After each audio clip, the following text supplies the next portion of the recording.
sebagai anggota masyarakat juga ya, saya melihat sejak tanggal hari Kamis ya, Jumat, Sabtu, Minggu, itu suasana yang cukup memprihatinkan ya. Ternyata di beberapa, selain Jakarta, beberapa tempat di Indonesia terjadi peristiwa-peristiwa kerusuhan. Setelah hari Sabtu ya, pernyataan Pak Kapolri didampingi dengan Panglima TNI menyatakan akan mengambil tindakan tegas. Saya melihat tensi daripada tindakan-tindakan kekerasan sampai sekarang menurun ya, supaya kondisi keamanan dan ketertiban tetap terjaga.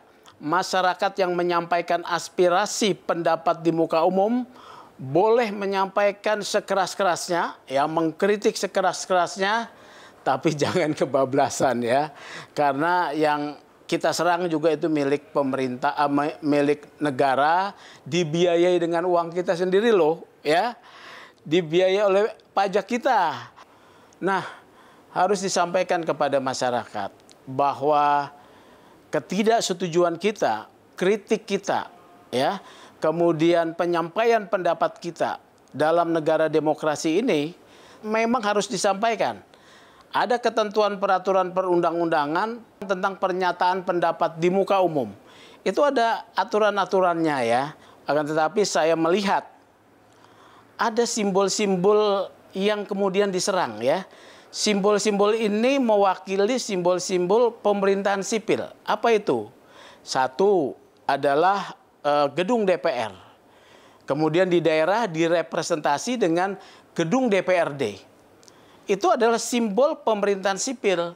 Dan yang kedua, simbol polisi diserang. Kalau analisis saya juga, kalau tidak ada Afan ya menjadi martir nih, akan dicari satu insiden lain yang dilakukan oleh polisi untuk menyasar kepada simbol polisi. Kalau pemerintahan sipil diserang, tentu sebagai negara demokrasi yang kita perjuangkan bersama melalui reformasi, ini kita harus mulai awas ya. Kita harus mulai memperhatikan dengan cermat agar pemerintahan berjalan dengan baik. Kemudian keberatan, kritik, ya, suara keras masyarakat bisa disampaikan, tapi sistem tidak boleh dirusak ya. Tertib hukum itu harus dijaga ya. Mengapa ada hukum? Hukum itu untuk menjaga ketertiban dan keamanan masyarakat, seluruh masyarakat. Kalau ada pelanggaran hukum, tentu mekanisme penegakan hukum yang perlu dilakukan ya. Setelah malam Minggu ya, malam Minggu ada pernyataan dari Pak Kapolri akan menindak tegas. Menurut saya ini adalah satu momen yang ditunggu oleh masyarakat ya.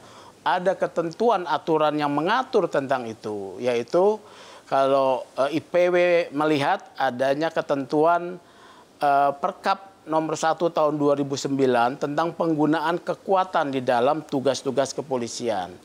Perkap tersebut dibuat tentunya untuk mendukung pelaksanaan tugas polisi untuk menjaga ketertiban ketika ada upaya-upaya pelanggaran hukum yang membahayakan properti masyarakat, membahayakan jiwa masyarakat, membahayakan petugas. Jadi tindakan-tindakan tegas yang terukur sesuai dengan Perkap itu adalah sah ya, dan dimungkinkan ketika kebutuhan tersebut muncul. Dengan instrumen aturan Perkap tentang penggunaan kekuatan ini, petugas diberi kewenangan, yaitu ketika ada satu keadaan darurat yang membahayakan jiwa masyarakat, jiwa petugas, kemudian bisa membahayakan juga properti, objek-objek vital, ketika sudah sampai batasnya, IPW menyatakan bahwa itu memang perlu dilakukan.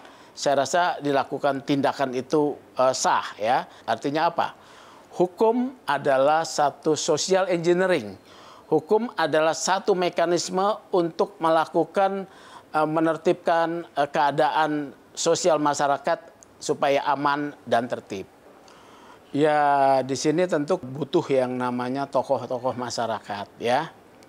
Tokoh-tokoh masyarakat untuk menyampaikan bahwa kebutuhan masyarakat tentang penyampaian pendapat muka umum itu boleh, tapi lakukan dengan cara damai.